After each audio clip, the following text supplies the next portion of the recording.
అనుభవం లేకపోతే ఎంత వాళ్ళు రీసెర్చ్ చేయకపోతే అన్నమాట అంటారు. దాదాజీ అంటే అదే తక్కువే మనిషి కాదు, చాలా గొప్ప వ్యక్తులు వాళ్ళు, ఎంతో సాధనా పనులు, ఎంతో ఉన్నతమైన స్థితిలో ఉన్నవారు.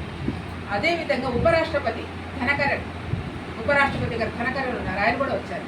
ఆయన కూడా తర్వాత ఉపదేశించారు. ఆయన కూడా ఏమన్నారు చెప్పారు, ఇదే మాట చెప్పారు. దాదాజీ ఎలా చెప్పారో, ఈ ఆలోచన విధానంలో మగవాడి కంటే స్త్రీమూర్తి చాలా హృదయపు లోతుల్లోకి వెళ్ళి ఆలోచిస్తుంది. అంటే ఆ యొక్క సమస్యని చాలా సునిశ్చితంగా సునాయాసంగా తీర్చగలదు. ఎందుకు తీర్చగలుగుతుందంటే ఈ మనసుతో ఆలోచించదు. మనసు అనేది ఈ లెవెల్లోనే ఉంటుంది, భౌతిక లెవెల్లోనే ఉంటుంది. హృదయం అనేది లోతుల్లో ఉంటుంది. సో ఆ లోతుల్లోకి స్త్రీ యొక్క హృదయం లోతుల్లోకి వెళ్తుంది కాబట్టి ఆ సమస్యకి పరిష్కారం హృదయంలో నుంచి వస్తుంది అని చెప్పి ఆయన కూడా ఎంతో చక్కగా చెప్పారు. ఈయన ప్రాక్టికల్ అనుభవం ఆయనైతే చక్కగా అది కూడా ఇంకేం చెప్పారు, రాజధాని అంటే ఇంకా ఈ వ్యవస్థ మనం బాగుపడాలంటే కొన్ని పదవులు కానీ కొన్ని ఏమంటారు పోర్ట్ఫోలియోస్ ఉంటాయి కదా, అది స్త్రీ శక్తిలో ఉంటే చాలా అద్భుతంగా ముందుకు సాగుతుందని చెప్పారు. ఎంత గొప్ప ఆలోచన అండి.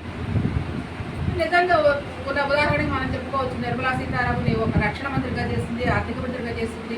మరి ఎంత అద్భుతంగా చేస్తున్నారు, ఈ రోజున మనకు కనబడుతూనే ఉన్నారు కదా. అలాంటి స్త్రీమూర్తులు ఎంతమంది ఇప్పుడు పరిపాలన చేస్తున్నారు.